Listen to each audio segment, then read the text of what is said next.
Hello, welcome to the month of August, the land of adventure. We've seen a tremendous amount of very vibrant, life-changing months in the year 2025. Just so you know, I'm recording this just the day before the month of August begins. And I wanted to say that there are three things in this month that are, I think, astounding. One is that for several months now we've had Uranus at zero Gemini, and we've had Pluto at a couple of degrees into Aquarius, and we've had Neptune at 1 degree of Aries.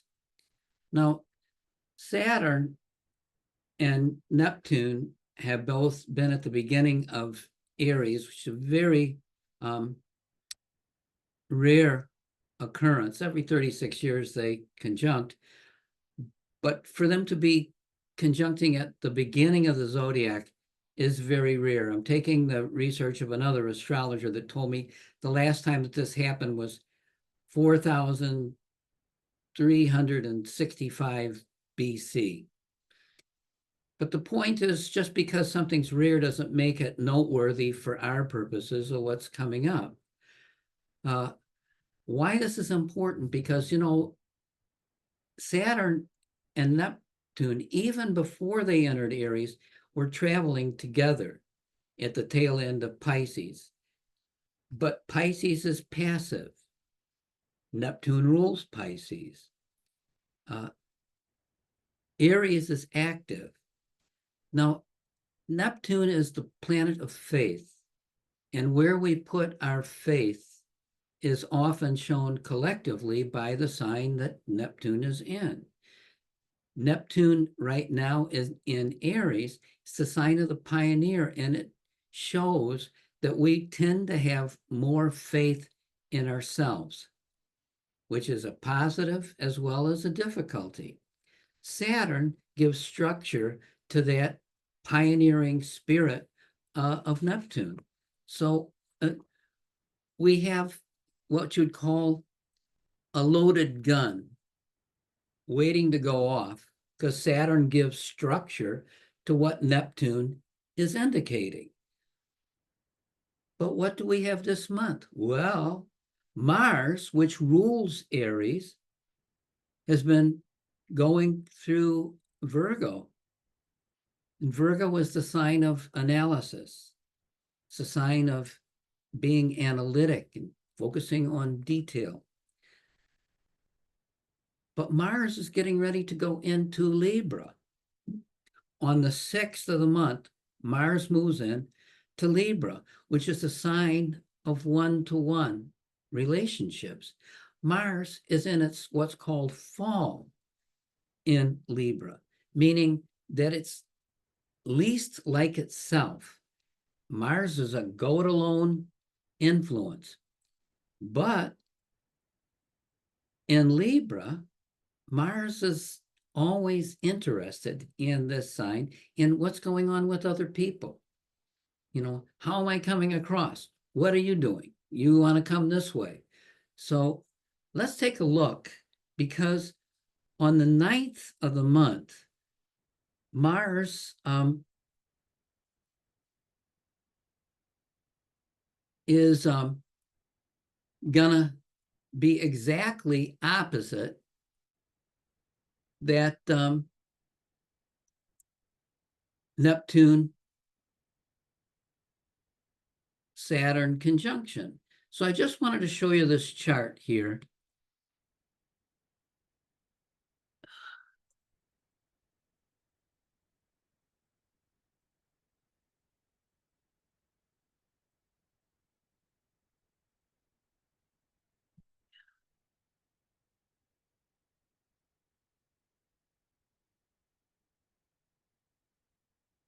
So here is the chart for Mars coming into the opposition of the Saturn-Neptune conjunction.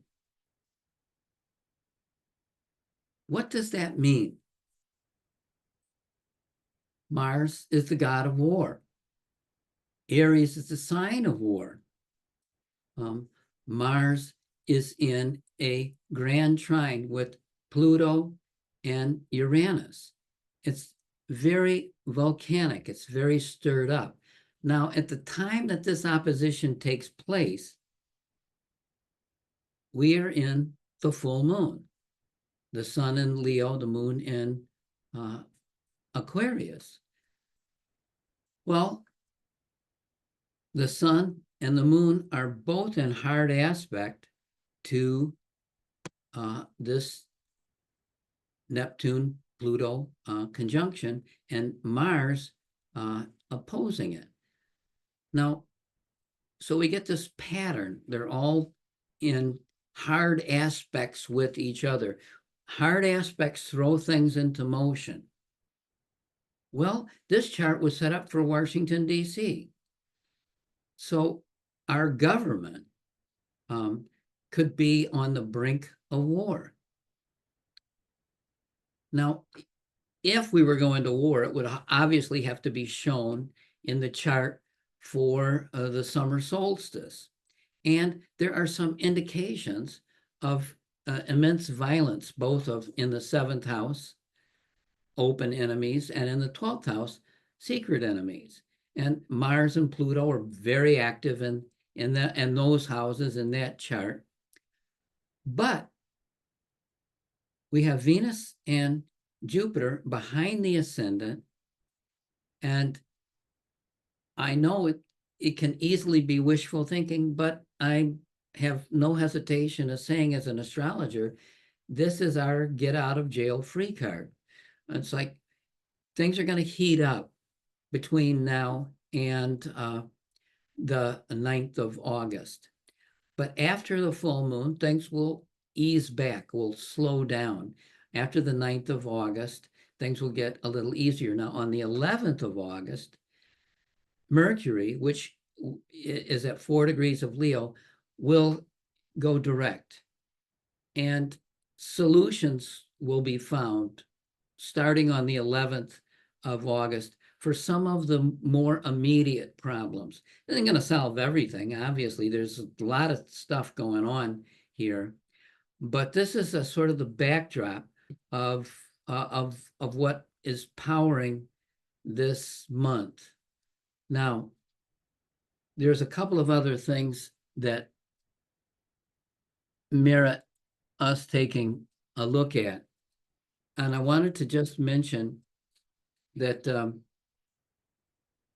the sun will switch signs and go into Virgo. And when that happens, it will be just before the full moon at 0 Virgo. Now, why that is important is that I'm going to show you that chart now, if I can get it up here. Oh boy. I will just have to talk about it because I can't find a way of getting this into our picture here. This is the full moon chart, and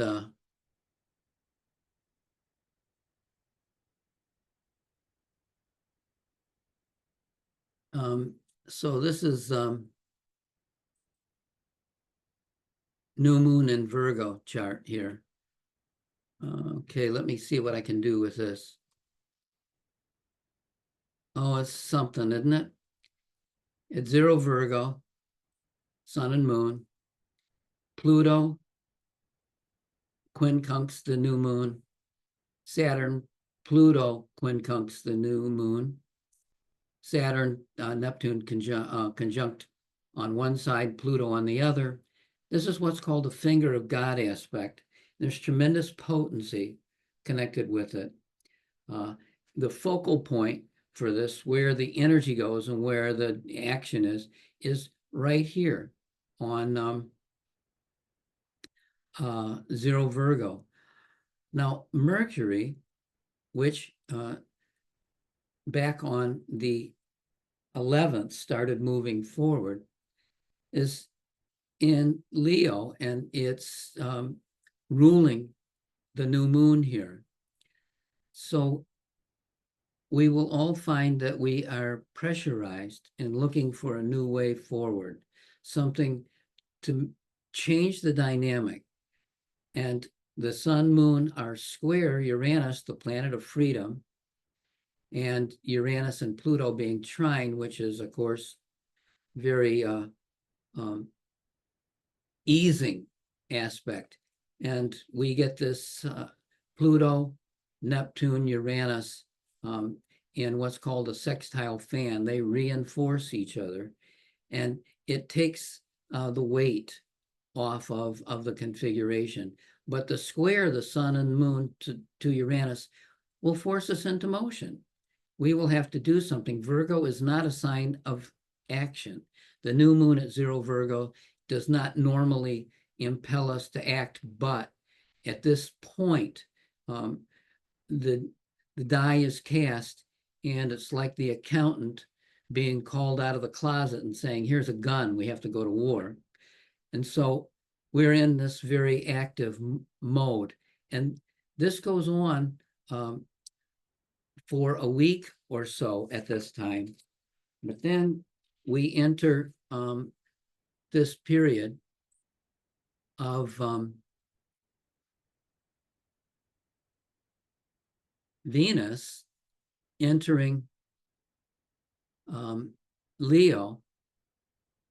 And now Venus, the goddess of love and beauty, coming out of Cancer and coming in to Leo, is open-hearted.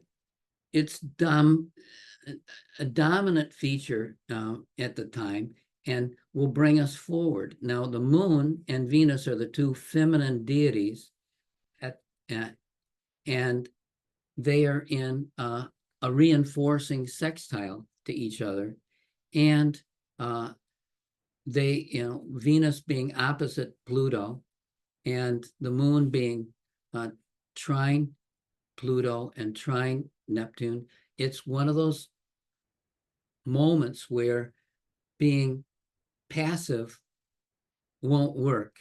And so we are forced into motion. Again, Venus is so heavily aspected in this chart, and she will continue for the rest of the month of August, from the 25th all the way up to the beginning of September.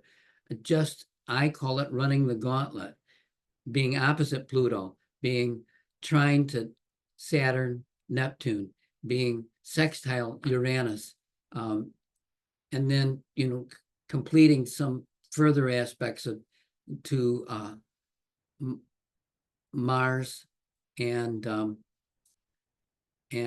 then coming close to where Mercury is in this chart. It's a fascinating time and a tremendous amount of energy. So the good news is we will squeak through a very rough period of time. It will be fascinating. And if you want to know more about the day-to-day aspects in this month, you can go and get my newsletter, which is free and it's online, and it's at my website, the Astrology Company, or you can just email me at bobmulliga.com and I'll send it to you. Have a great day. Talk to you soon.